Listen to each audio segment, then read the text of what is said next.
Prepare for life in Australia as an international student at Deakin University.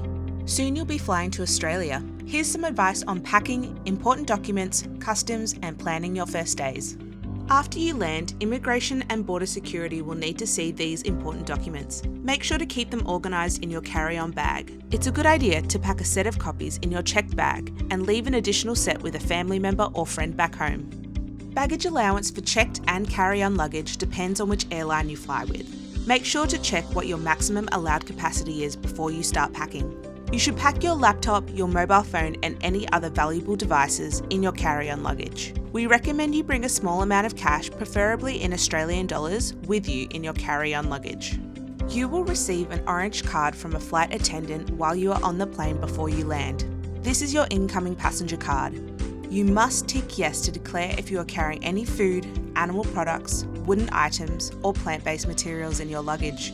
If you are having trouble understanding anything on the form, please ask for assistance.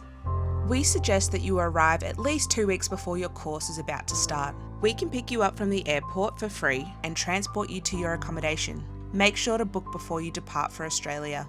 You must update your address in Student Connect when you arrive at your short-term accommodation, and again when you secure and move into your long-term accommodation. Don't forget to let friends and family know when you have arrived safely.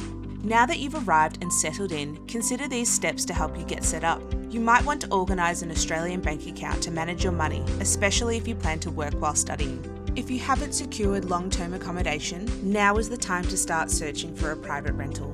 Access Study Melbourne, the Victorian Government initiative that provides support to international students in Victoria. You can also sign up for their monthly newsletter before you arrive in Australia to get a head start. It's very important to have everything in order before you depart for Australia. Use this checklist to make sure you planned appropriately for your travels.